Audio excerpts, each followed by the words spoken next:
Nitro at Six Flags Great Adventure, Candymonium at Hersheypark, one old, one new. Both coasters are Bolliger and Mabillard's most beloved coaster model, the Hyper Coaster. They deliver great, thrilling, graceful ride experiences.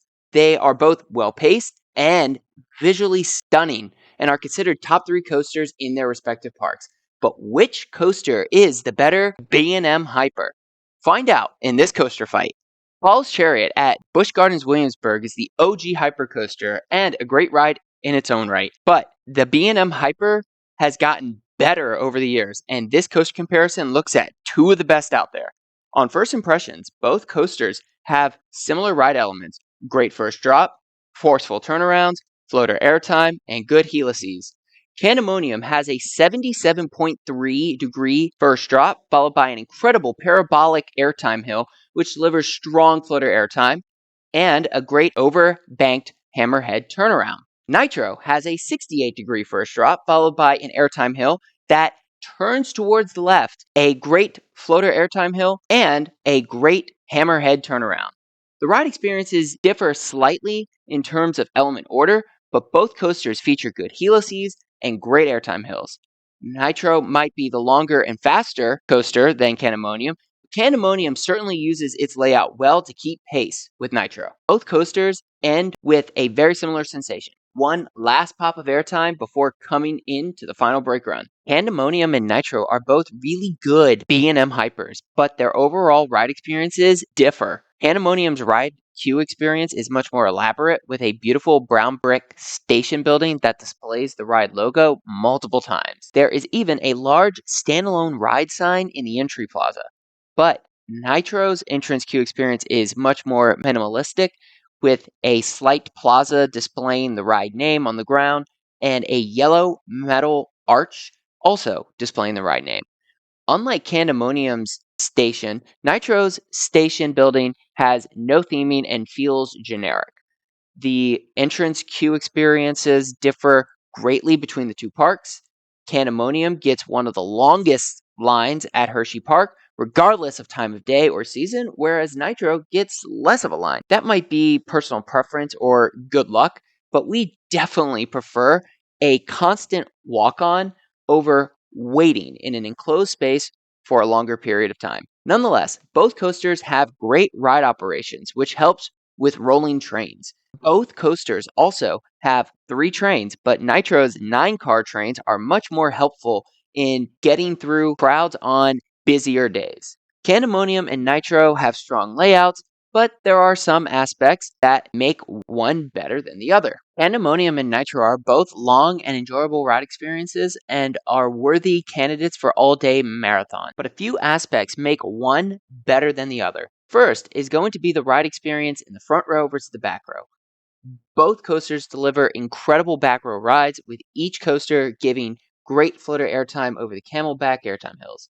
The first airtime hill on Candymonium and the second hill after the first drop on Nitro are incredible in the back row. You also get good airtime over the airtime hills, but Candymonium's speed hill delivers a great pop of airtime compared to Nitro's second and third airtime hills. Both coasters have great turnarounds, but you get forcefully pulled through Candymonium's turnaround much more when sitting in the back row than you do during Nitro's hammerhead turn while sitting in the back row. Second aspect deals with the mid-course brake run.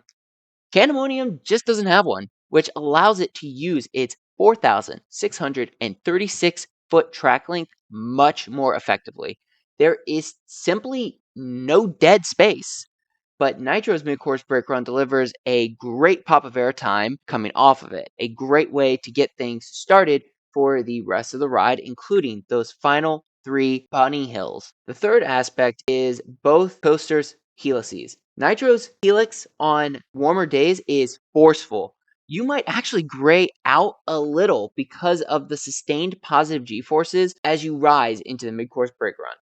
Candymonium's helix is good, especially with that floater outer banked airtime hill before the trimmed airtime hill into the turnaround, the Kisses Fountain, but it just does not pull the same forces as Nitro's helix. Candymonium and Nitro are great rides, and we definitely see how these coasters are fan favorites in their respective parks.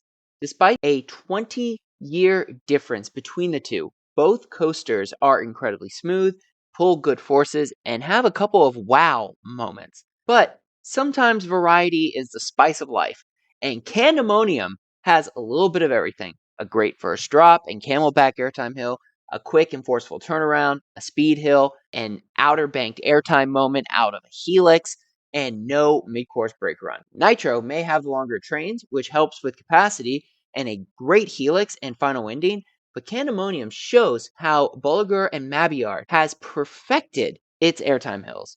The trims on the hill before the Kisses fountain are a little annoying, but the lack of a mid-course brake run certainly helps to pack in a much more complete ride experience. Objectively, Candymonium is the better hypercoaster. Its ride experience delivers a little bit of everything. That said, both Candymonium and Nitro are amazing roller coasters, deliver some of the most fun and thrilling ride experiences out there, and are incredibly re-rideable because of their smoothness and enjoyable ride elements. So, which coaster do you prefer and why? Is Nitro really the king of all Bolliger and Mabillard hypers? If you want to see which smaller RMC hybrid is the best one out there, we recommend checking out this coaster comparison. And if you are new to the channel and enjoyed this video, please like and subscribe and turn on notifications so you never miss an upload. As always, stay tuned for more coaster comparisons and amusement park content from Coaster Adventures, and we hope to see you in the next one.